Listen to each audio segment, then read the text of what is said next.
नमस्कार, स्वागत है आपका खबर भारत में। आपके साथ मैं हूं संयम जैन और इस वक्त की एक बड़ी खबर आ रही है कि प्रदेश प्रवक्ता भाजपा उमेश शर्मा का दर्द छलका है। कांग्रेस में हर्ष बर्वे की बीजेपी के अंदर एंट्री होते ही और आईटी सेल में इंदौर का जिला संयोजक बनते ही उमेश शर्मा का दर्द छलका और उन्होंने सीधे तौर पर भाजपा के उच्च नेताओं को कह दिया कि मैं अनुशासित हूं, गुलाम नहीं।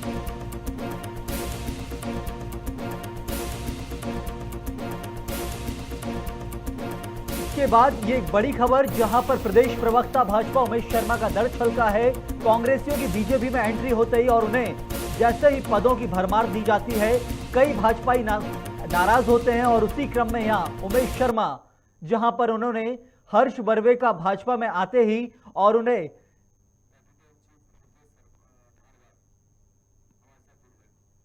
और इसी खबर पर ज्यादा जानकारी के लिए हमारे साथ खबर भारत के एडिटर इन चीफ हृदय धारवाड़ जुड़ चुके हैं। हृदय जी, एक बड़ी खबर जहां पर भाजपा के प्रदेश प्रवक्ता का ऐसा दर्द का छलकना, क्या कहीं ये तो राजनीति है, आसान चीज है, होता रहता है, क्यों नहीं समझ पा रहे हैं हृदय जी? देखिए संयम, ये कोई नई बात नहीं है। पहले भी इस तरह के बयानों का सिलसिला लगातार जारी रहा है। पहले भी लोग अपनी नाराजगी जाहिर करते रहे हैं, लेकिन भारतीय जनता पार्टी के अंदर अपना एक कैडर संगठन है जहाँ पे लोग अपनी बात रखते हैं, बात कहते हैं। देखिए, उमेश शर्मा पार्टी के वरिष्ठ नेता है, लेकिन लंबे समय से संघर्ष कर रहे हैं। इंदौर की राजनीति में अच्छा हस्तक्षेप रहता है, लेकिन एक हर्ष बर्वे की एक नियुक्ति को लेकर जिस तरीके से उन्होंने सोशल मीडिया पर पोस्ट किए और जो वहाँ के जिला अध्यक्ष हैं गौरव रणदीवे, उनके ऊपर भी उन्होंने सीधा सीधा हमला बोला है कि मैं किसी का गुलाम नहीं हूँ, मैं अनुशासन में रहता हूँ। तो ये एक तरह इनडायरेक्टली उन्होंने संगठन के खिलाफत शुरू कर दी है, जो कि जिस तरीके से एक नियुक्ति की गई है। क्योंकि नियुक्ति जब निगम मंडल की नियुक्ति हुई तब भी इस तरीके से इंदौर में मामला बना था, चाहे वो चावड़ा जी हो, चाहे सुभाष भगत के कहने पर नियुक्ति की गई हो। तो तमाम सब चीजें होती हैं। जसपाल चावड़ा उन्हीं के खेमे से आते हैं, उन्हीं के द्वारा बनाए गए गौरव रणदीवे थे।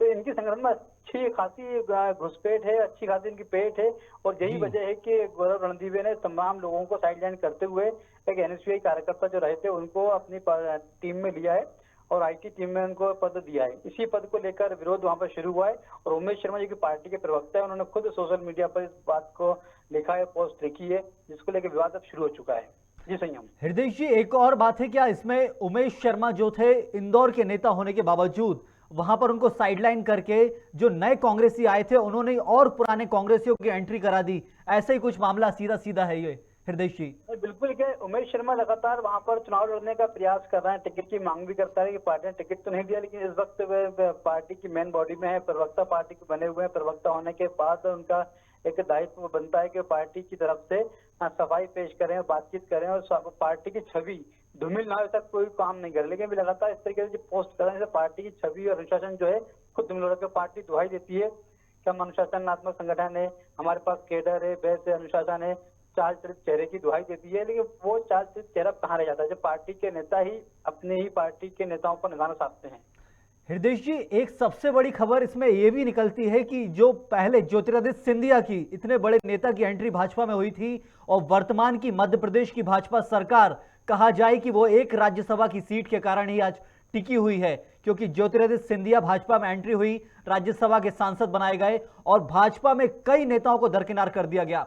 आज जो नेता भाजपा में मध्य प्रदेश में मंत्री होना चाहिए थे, वो आज सिर्फ विधायक बन के बैठे हैं, कोई आवाज नहीं निकाल रहा। लेकिन कहीं ना कहीं उमेश शर्मा का बोलना, कोई छोटे एक कार्यकर्ता को पद मिलना, इसके बाद उमेश शर्मा का बोलना, ये कहीं ना कहीं दिखाता है हृदय जी की बड़े नेता से छोटे नेता चुप रह जाते हैं, लेकिन छोटे कार्यकर्ता की एंट्री होने से कहीं ना कहीं ये आवाज निकल पाई तब जाकर। बिल्कुल, वो सही सवाल आपने पूछा है कि जब सिंधिया जी और सिंधिया जी के साथ 28 विधायक मंत्री जब कांग्रेस पार्टी छोड़कर भाजपा में आते हैं, चुनाव लड़ते हैं, टिकट पे चुनाव जीत भी जाते हैं और फिर भाजपा के अंदर ही जब मंत्री बनते हैं, तब कोई भी नेता उनसे खिलाफत नहीं करता, बात नहीं करता, क्योंकि बड़े कद के नेता होते हैं। इन नेताओं पर यदि टिप्पणी करेंगे तो पार्टी उल्टा उनके ऊपर ही कार्रवाई कर देती है। ये शायद वजह होती है कि बड़े नेता खामोशी से बात को सहन कर जाते हैं। लेकिन ये क्षेत्रीय राजनीति का एक बड़ा समीकरण है, क्योंकि इंदौर भी राजनीति गढ़ माना जाता है और इंदौर के समीकरण में ये सब चीजें की गई हैं।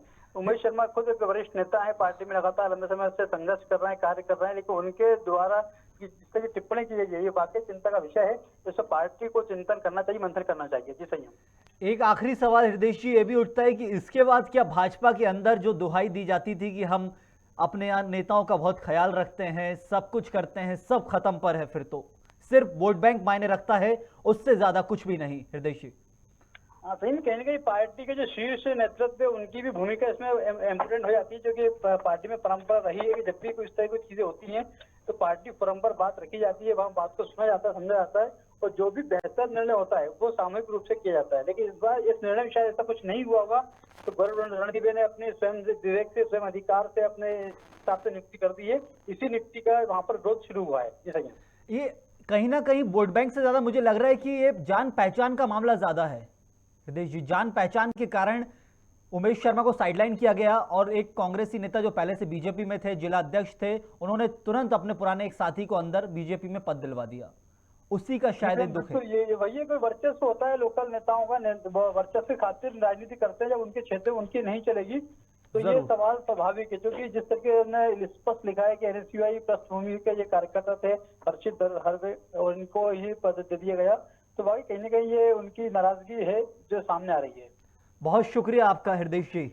एडिटर इन चीफ खबर भारत हृदय थारवार हमारे साथ जुड़े हुए थे, जो सीधे तौर पर बता रहे थे कि कैसे भाजपा के अंदर की राजनीति में अब जो नेता हैं वो खुद अब कुछ जाकर हद तक आवाजें निकल रही हैं कि कैसे अंदर विरोध होता है, कैसे भेदभाव होता है।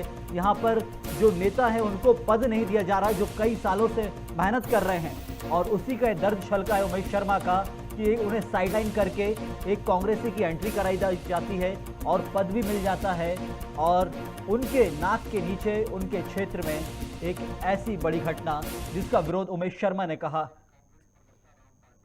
और इसी खबर पर हमारे साथ जानकारी के लिए ज्यादा कांग्रेस के प्रवक्ता राम पांडे जुड़ चुके हैं। राम जी, आपके कांग्रेसी हर्ष बर्वे का तो प्रमोशन हो गया भाजपा के अंदर। जी जी जी, ओके, जरूर।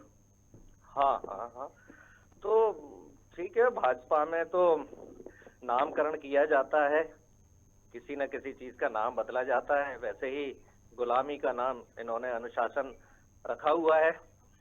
कांग्रेस से जो लोग जाते हैं जी, सीधे मंत्री बन जाते हैं, विधायक का टिकट मिल जाता है। कुछ दिन पहले ही सिंधिया जी गए थे, उनको सीधा राज्यसभा बना दिया, केंद्रीय मंत्री बना दिया।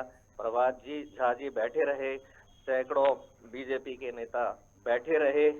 अभी उमा भारती जी बार बार बोल रही थी कि मैं नशा मुक्ति अभियान चलाऊंगी, उनका भी मुंह बंद कर दिया गया है। तो भारतीय जनता पार्टी में संगठन नहीं है, वो एक राजा है और बाकी सब प्रजा है। तो राम पांडे जी, इसलिए लगता है कि शायद इसी कारण से प्रदेश प्रवक्ता उमेश शर्मा का दर्द छलका, उन्होंने सीधे तौर पर अपनी पार्टी के जिला के जो नेता हैं उनको बोल दिया, नेता लोगों को, कि ये मैं बर्दाश्त नहीं करूंगा, गुलाम नहीं हूं मैं। सीधे तौर पर ऐसे शब्दों का प्रयोग किया है उन्होंने अपनी पार्टी के लिए ही। अब कहीं ना कहीं भाजपा के अंदर जी, उमेश शर्मा जी को मैं जानता हूँ, वो अच्छे नॉलेज वाले हैं और अच्छे प्रवक्ता हैं, अच्छा बोलते हैं और उन्होंने हिम्मत की है, ये अच्छी बात है। लेकिन भारतीय जनता पार्टी का जो वर्तमान कल्चर चल रहा है वो बिल्कुल गुलामी वाला चल रहा है। वह आप देखिए, भारतीय जनता पार्टी का राष्ट्रीय अध्यक्ष एक आदमी का गुलाम है, भारतीय जनता पार्टी के सारे प्रदेश अध्यक्ष एक आदमी के गुलाम हैं। जो शिवराज सिंह चौहान जी हमारे मोदी जी का फोटो लगाना पसंद नहीं करते थे, 2014 में जब मोदी जी को प्रधानमंत्री प्रोजेक्ट किया था तो शिवराज सिंह जी ने विरोध किया था। आज देखिए मोदी जी के चरणों में पड़े हुए, इतनी गुलामी मोदी जी की कोई नहीं करता जितनी शिवराज सिंह चौहान जी करते हैं। तो इन्होंने तो वो गुलामी वाले कल्चर को अपना लिया है और वही गुलामी वाला कल्चर भारतीय जनता पार्टी के संगठन का ये जनता के ऊपर भी थोपना चाहते हैं। ये देश की जनता को भी गुलाम बनाना चाहते हैं और इसलिए आप देख रहे होंगे देश की जनता जो गरीब से गरीब होती जा रही है, महंगाई हो या बेरोजगारी के कारण। लेकिन कुछ लोग इतने अमीर होते जा रहे हैं, अदानी अंबानी जैसे लोग, और हमारे जो प्रधानमंत्री महोदय है, और पूरा जो कल्चर ऐसा डेवलप किया जा रहा है राजा प्रजा वाला, पूरा देश गुलाम रहे। 1947 से पहले जो हाल था उससे भी बेकार कंडीशन इस देश की होने जा रही है।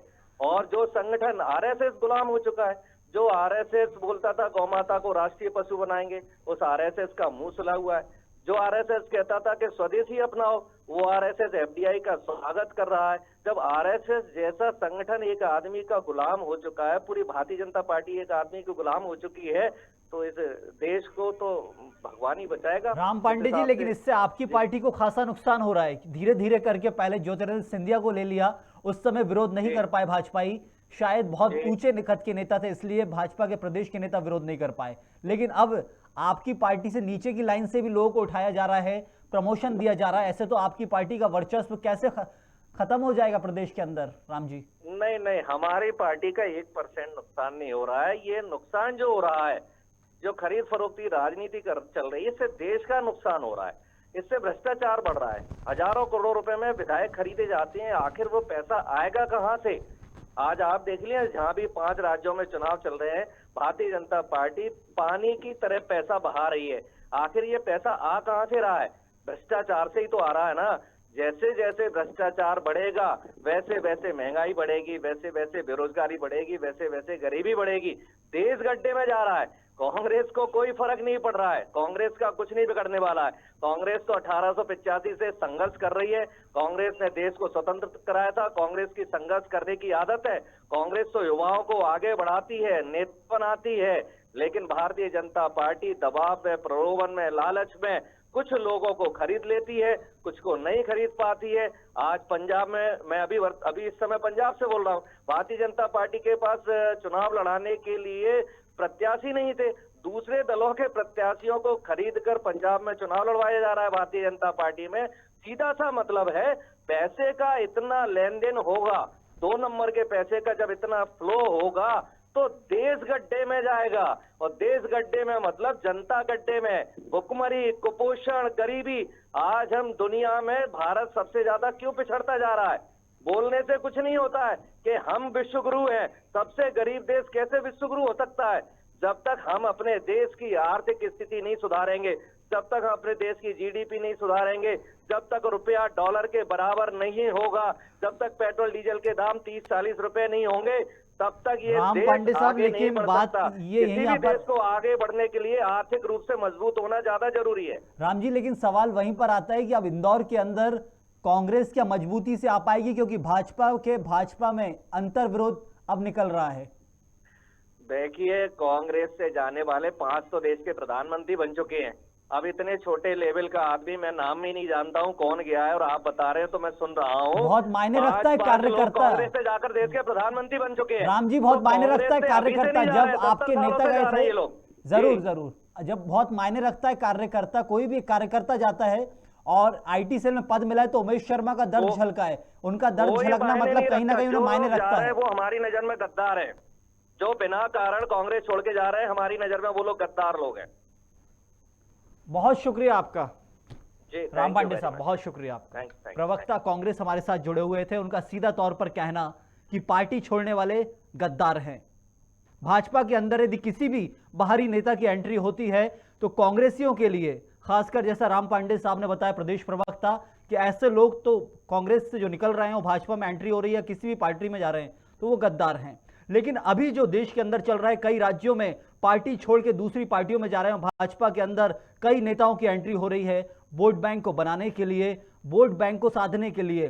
विपक्षियों को नुकसान हो रहा है और जो पार्टी सत्ता में है वो और मजबूत हो रहे हैं। लेकिन ऐसी एंट्री से जो प्रदेश प्रवक्ता उमेश शर्मा का दर्द झलका है, आगे क्या कुछ तब्दील होगा इंदौर की राजनीति में, जरूर बताएंगे हम आपको। फिलहाल के लिए इतना ही। नमस्कार।